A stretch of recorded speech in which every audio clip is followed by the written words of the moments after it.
All right. Man, what a week. Quite a lot happened.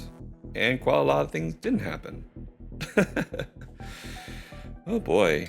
I hope everyone had a good second week of June. It is right now June 14th. We just had the Stellar Blade release on PC. That was a lot of fun. It actually was quite surprising, in my opinion. So I did my best to avoid spoilers. I did my best to avoid gameplay because it did come out on PlayStation a year ago. And I went in there thinking it was going to be similar to Nier Automata with the Platinum Games high action things, which I was kind of half right. I was surprised by a few of the combat, the feel of the combat. So it definitely felt like an in between of a Souls-like game and Platinum Games. So I had to like readjust my expectations and self to sort of like get into that. So I was getting killed quite a bit actually early on, but as soon as I sort of figured it out, it got a lot better and was a lot more manageable. Overall, first impressions of the game, I'd say really, really good. It's not a perfect 10 out of 10 for me, but it is close. The character design, perfect. I love it. I do like it a lot. The art and setting and the overall vibe of the game, it's not new, but it's definitely pretty well done. And I feel like it definitely did a really good job jumping into this sort of like action RPG genre. I think the only lackluster thing I found a little bit so far is the story, but maybe that's a little too early to judge so far. I need to get a little farther in, and then I can make a final, like, sort of personal review for it. So for now, I'd say it's not perfect, but I'll let it keep cooking. I'll do the DLC as well, because that's actually the main reason I got it, was for the Scarlet Nikkei collab, whatchamacallit, skin for the mobile game. Yeah. And before that, and honestly, a lot of this stuff did push me back. You know, I had plans to try to get out the next episode of the Start Select Connect podcast by Thursday. That didn't work out because of the Stellar Blade, came out a little later than I expected. I was going to play it at 1, but it didn't become available until 6 p.m. Eastern, so that threw a wrench in my plans. And also I had to I was a little sleep deprived too that day too, because I had to wake up super early, so I decided to take a nap. Yeah. And then suddenly Thursday we lost power. So I couldn't do any sort of editing, and by the time it came back, it was a little too late. So yeah, that sucked. Yeah, so I was very disappointed that I couldn't get a lot of my video content done. But I did started looking into writing scripts for certain scripted content.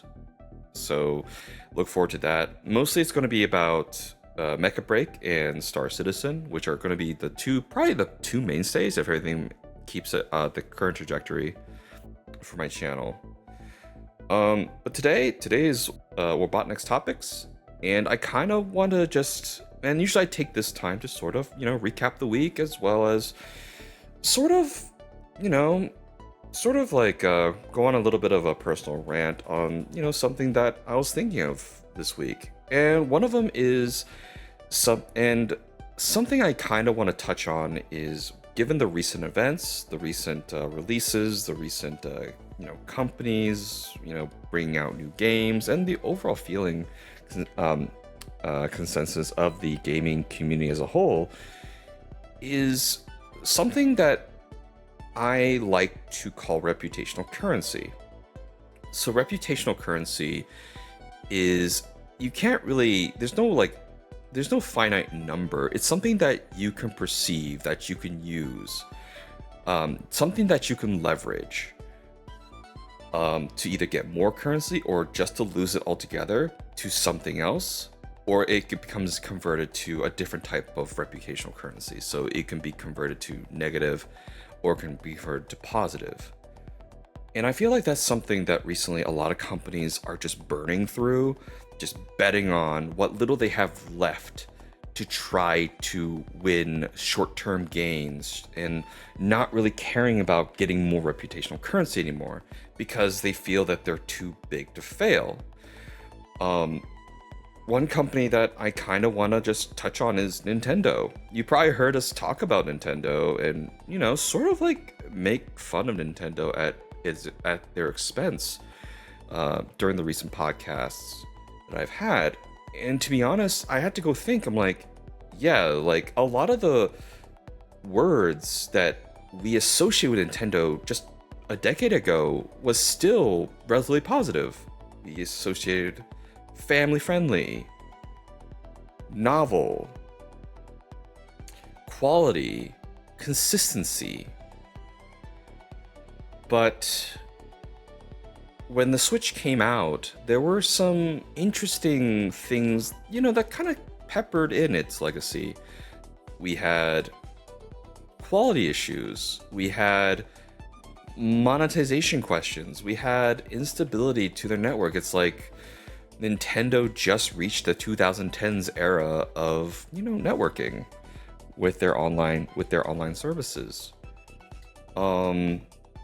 We also saw them going after fan projects. And what I don't understand is that, like, a lot of these fans, the reason why they make these projects is because they love the brand. They love Pokemon, they love Legend of Zelda, they love Metroid, and they love Smash Bros. And you go after fan projects and, things that, like, take a look at Power World too. Like, it's pretty nuts. So it's like you don't care how much current reputation you want to bet on for the sake of keeping up with very strict tradition, keeping up with, making sure that everyone's maintained in your closed ecosystem to keep up revenue. But I feel like Nintendo should have been observing and betting their reputation currency of breaking tradition to become more open, to take in feedback, and sort of like, make more efforts to, keep betting small aspects of their reputation to basically keep building up their reputation. But if you're just going to keep burning and leveraging what reputation you have to maintain people to stay within your ecosystem, that can be very troublesome because people will feel frustrated. They feel that, like, Nintendo could be doing more. They feel that Nintendo's becoming greedy because recently, like, with the Switch 2 drop, the feeling of premium, the feeling of quality is not there anymore. People have seen that the docks are a little flimsy. Like, I actually decided not to even go bother getting the Switch 2 in the end because there were no games. Like, there's not as many novel experiences on the Switch 2 that I can't do already in a PC. And then a lot of the third-party games, they already came out on PC. A lot of the Nintendo games, they're just upgrades that you have to pay extra for to get this air quote, enhanced experience. And I feel like it feels like Nintendo's not reading the room here. And that's on top of the $80 price tag. That's the biggest gamble of reputational currency because no other company right now, not even EA or not even EA or Ubisoft, although you can argue that with them they've put out these like deluxe editions that go from $70 to $80 to $90 to $120. You can argue, yes, they sort of did, but they always kept the base game at the $70 range because a lot of them, I feel like they know that like if they raise their price, no one will buy their game because they don't have the reputational currency to leverage for that sort of like revenue. But Nintendo does, because Nintendo has had this like chokehold on the Mario brand. They have enough prestige to do it, this reputation, that the currency that they can spend to do that. Now, okay, the argument is yeah, games have not gone up in price. It is not adjusted for inflation. That is true. I do remember, like, my favorite console is the Super Nintendo. I do remember some games being $60 to $80 back in the day. I do understand that.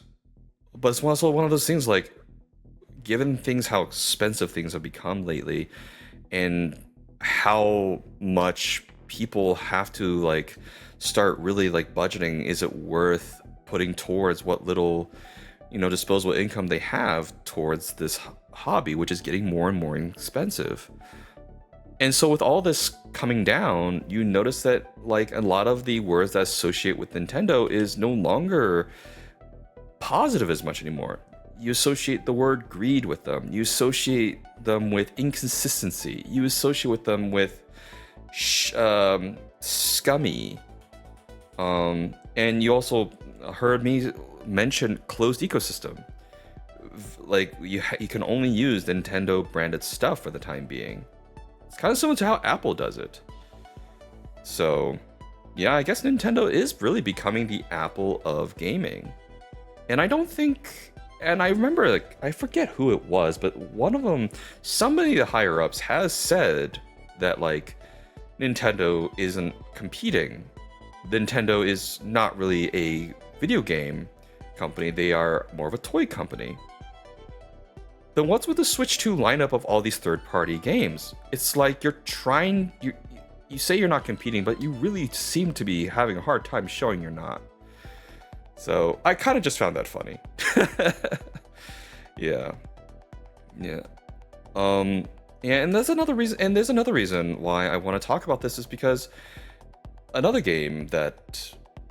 company, two companies actually, that have been sort of just burning away reputational currency, and that is not burning away, but just really, really making bets with what little reputation currency they have left and just converting it into like, reputational debt.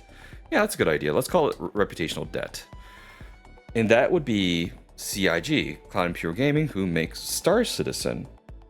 Listen, right now, Star Citizen, for the last couple years, believe it or not, was actually getting a sort of rehabilitating image.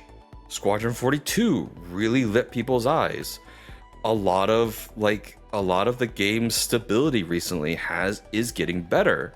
Like, I have not crashed into server errors or anything, and people are spending money again to basically encourage funding this game because they feel that they can keep playing this game. Yeah. So but the thing is that like it's still in the middle of rehabilitation.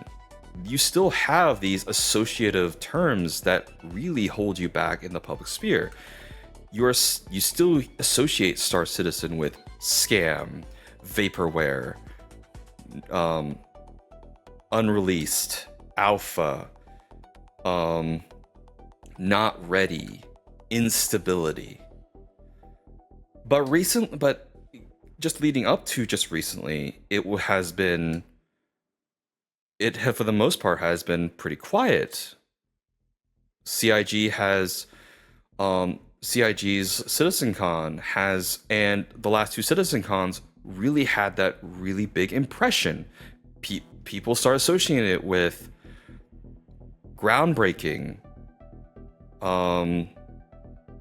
novel, next generation.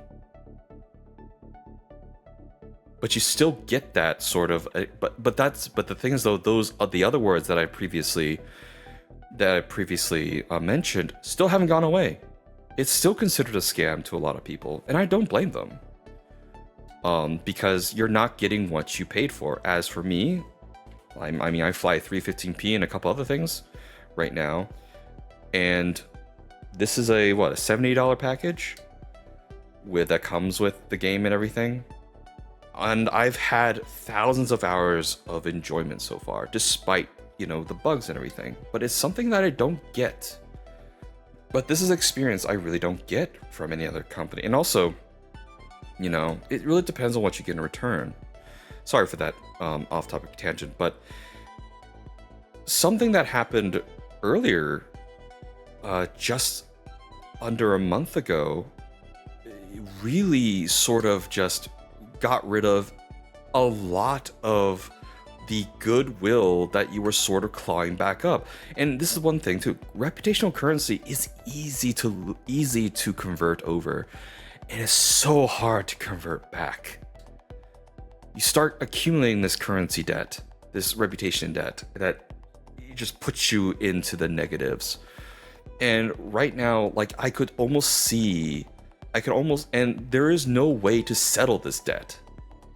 The only way to do it is to slowly rebuild it, repay it back over time, make these decisions.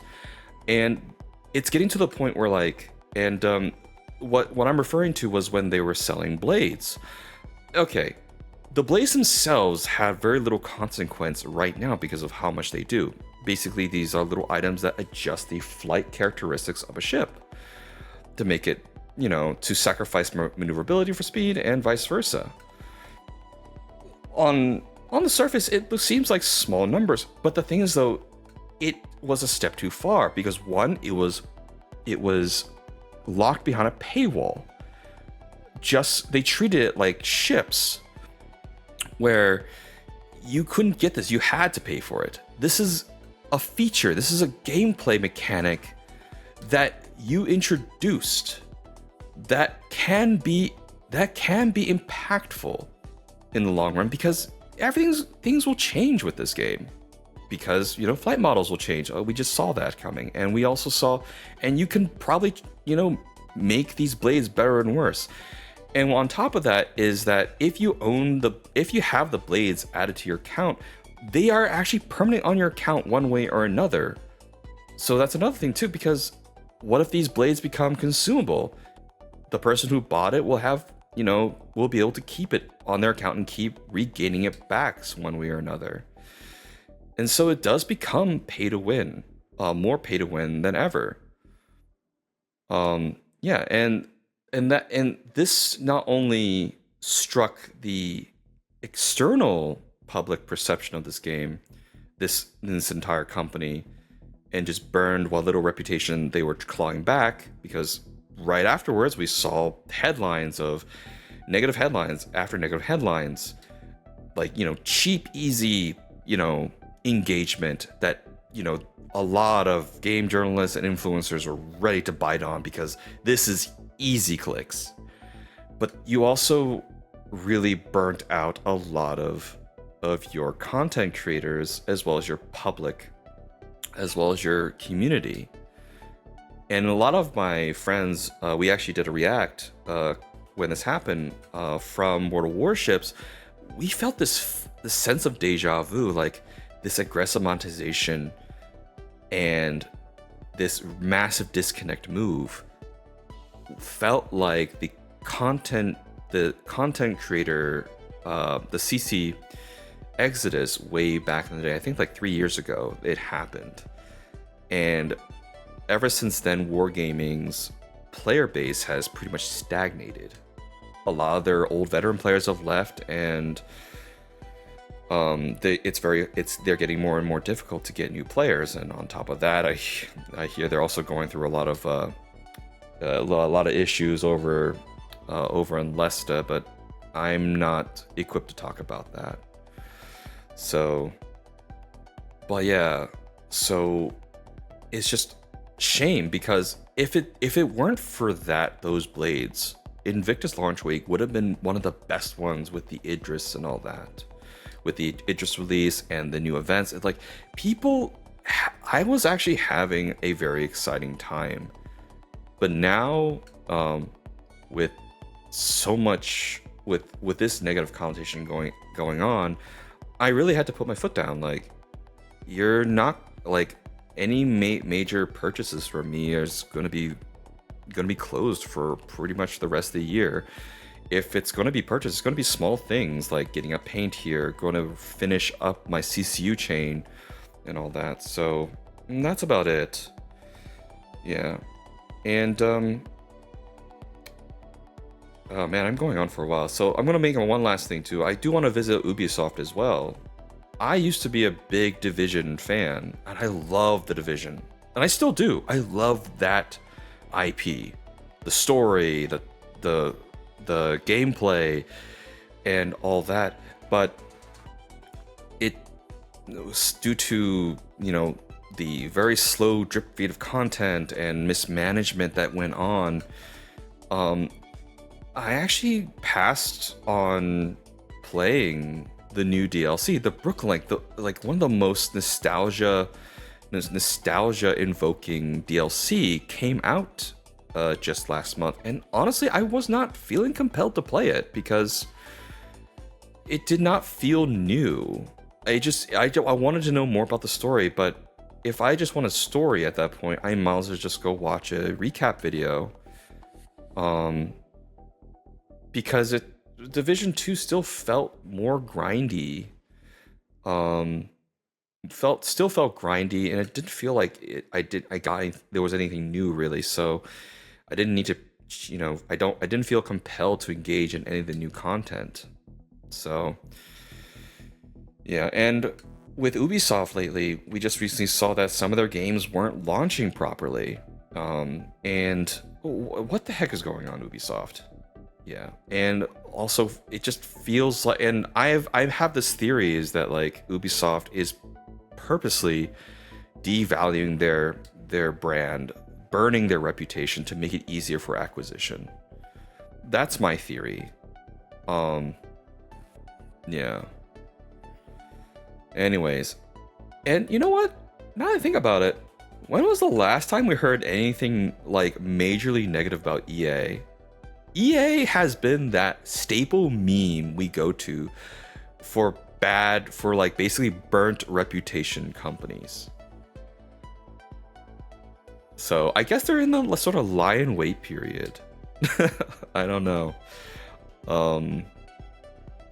Yeah, I think all the things that could have happened to them has happened to them, and at this point all they can do now is sort of grind their way back to get a little bit of like that public relations back, that reputational currency back, so just enough that they can sort of bet on for their next thing. And this will be my last thing too. The one thing I do like to follow for everything. This could be judging brands, gauging, troubleshooting issues, and also with personal people too, is first time's a fluke, second time's a pattern. First time's a fluke, second time's a coincidence, third time's a pattern. So those with bad reputation or very little reputation that they can leverage, if they have like a legacy, a bad pattern established that they are doing a lot of negative stuff, and they put out something amazing and groundbreaking and awesome and thing, people will still think like, oh, that's a one-time thing. We know that Ubisoft, we know that Hasbro, we know that CIG is gonna mess this up with a sale, with a monetization scheme. They're gonna go back to their bad ways. That is why they need to establish that good credit again, that good pattern again. And it's gonna take time, and it's gonna take effort. And until executives and in this case also shareholders learn that short-term gains at the expense of reputational currency is not worth it in the long run. maybe to some of the maybe to some of those like stockholders, because they'll just, you know, turn and burn and just leave everyone hanging. So, all right then. Well, that's my rant. Sorry I went on for a while. It was it's been a very fun week. So I'm gonna put this video up as soon as I can.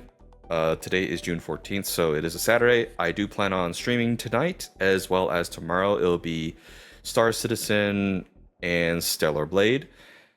So, all right. I hope to see you guys on YouTube and Twitch. I got the dual stream to work, so it'll be on this channel at WarBotNiX as well as twitch.tv/WarBotNiX. Check me out there. We are looking to get to 100 followers on Twitch. We are also I am also trying to basically get really into content creation. I do have a few scripted videos I'm working on. They will be related to Mecha Break and Star Citizen, so get ready for those. And yeah, that's about it. Take care, have fun. It's been a pleasure, and please let me know in the comments if you feel like I wasted your time. I do apologize. Or if there's a topic that has been like grinding your gears, that works too. And let me see here. That's it. All right, have a good weekend. Have a good summer. Game on.